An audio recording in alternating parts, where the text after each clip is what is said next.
ദൈവത്തിനൊരു നന്മ ചെയ്യാൻ കഴിയും. Praise the Lord. നിങ്ങൾക്ക് മനസ്സിലായില്ല? ഞാൻ പറയട്ടെ, അന്ന് വന്ന കഷ്ടതയും അന്ന് വന്ന വേദനയും ഒക്കെയാണ് ഇന്ന് ഈ കൃപയിൽ എന്നെ നിർത്തിക്കൊണ്ടിരിക്കുന്നത്.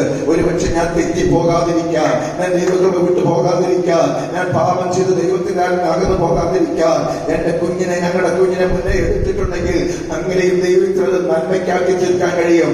അല്ല, നാളുകൾ അവൾ ജീവിച്ചു വന്ന ഇന്ന് അവൾ ജീവിച്ചിരിക്കുകയായിരുന്നെങ്കിൽ 24 വയസ്സ് 27 വയസ്സോളം ഉണ്ടാവും. 27 വയസ്സോളം പാപത്തിലേക്ക് പോയി നിത്യത നഷ്ടപ്പെടുന്ന ഒരു അനുഭവമാണ് സംഭവിക്കുന്നെങ്കിൽ ഞങ്ങൾ എത്ര ദുഃഖിക്കേണ്ടി വരും. പക്ഷെ അതൊന്നും സംഭവിക്കാതിരിക്കാൻ എല്ലാ നന്മയ്ക്കായി കൂടി ആഗ്രഹിക്കുന്ന ഒരു ദൈവത്തിന്റെ കൃപ അതിൽ കണ്ടെത്തുവാൻ, അതിൽ ആശ്വാസം പ്രാപിപ്പാൻ ഞങ്ങൾക്ക് കൃപ ലഭിച്ചിട്ടുണ്ടെങ്കിൽ, പൗലോസിന്റെ ജീവിതത്തിൽ വന്ന ഈ ബന്ധനം, നീ വിധിക്കപ്പെടുന്നത്, നീ പരിഹസിക്കപ്പെടുന്നത്, നീ രാജാവിന്റെ കൊട്ടാരത്തിൽ നീതിക്ക് വേണ്ടി യാചിക്കുന്നതൊന്നും യാദൃച്ഛികമല്ല, നിന്നെ കുറിച്ചുള്ള ദൈവിക പർപ്പസിലേക്ക് എത്തിക്കുന്നുള്ള പദ്ധതിയാണ്.